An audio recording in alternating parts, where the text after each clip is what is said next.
3 months lang yung baboy na to, napakalaki.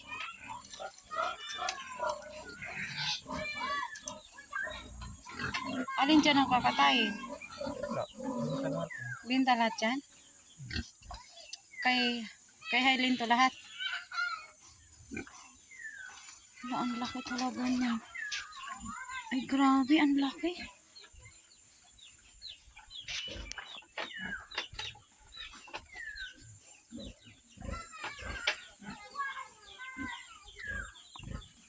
Three months?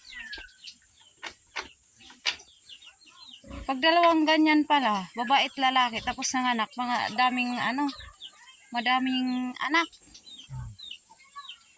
Alay, grabe, ang laki.